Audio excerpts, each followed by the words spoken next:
In 1997, I was in Manchester, England, at the World Championships of Sports Acrobatics. I was competing in the event power tumbling, and I was 16 years old, the youngest competitor in my event. And I remember feeling such a sense of pride. I was so proud to represent my country, my family, my teammates, and I wanted to do my very, very best. And so when I stepped up on the platform, I was zeroed in and focused because I knew what I had to do. So I saluted the judges, and I began to run down the mat as fast as I could. I started my pass, round off, back handspring, back full, back full, back handspring, back handspring, back handspring. There was a problem. I didn't have enough speed for my last move, a full twisting double backflip. But I didn't have enough time to think about that. I just had to go for it. So I punched the ground and I threw for the trick. And in the middle of the air, I heard, and I thought to myself, that can't be good. And it wasn't.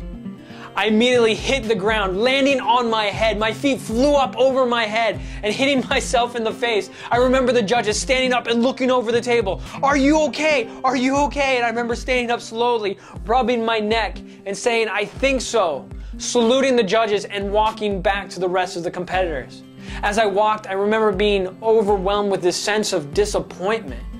I felt like I had just let my whole family down. I had let my friends down. I had let my teammates down. I had let my country down. I had let myself down. And as I sat down, I felt all alone. I couldn't believe I had just wiped out on my very first pass at the World Championships. I felt so embarrassed, so discouraged. I just wanted to give up. But then some of the other competitors came over to me and told me it was okay. That they had all done that before, that they knew what it felt like, that it's okay.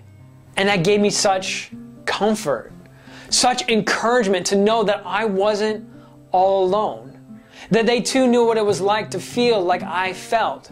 They knew what it was like to feel like they had let everyone down. They knew what it was like to crash and fall in front of a bunch of people. And their words of comfort gave me strength. Now I no longer wanted to give up, but I wanted to get up. And that's what I did the very next day. And I tumbled again. Much to the surprise of many people there. They thought a crash like that would have put me out of the competition for good. But instead, the words, the comforting words of my fellow competitors, the knowledge that they sympathized with me in my pain and my struggle, gave me the strength to keep going. You see, the devil loves to make us feel like this, like we're the only ones in the entire world that feel like we do, like no one can sympathize with us. The reason is because when we feel like this, it's easy for us to lose all hope and want to give up. But there is someone who can sympathize with us in everything that we go through.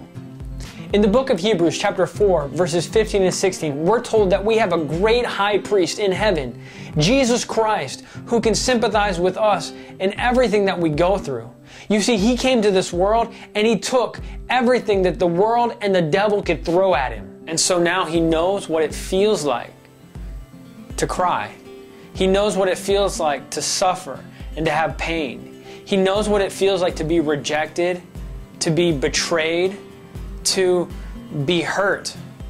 He knows what it feels like to have a loved one die. He knows because he experienced it for you. So that when you go through those hard times, you don't have to be alone.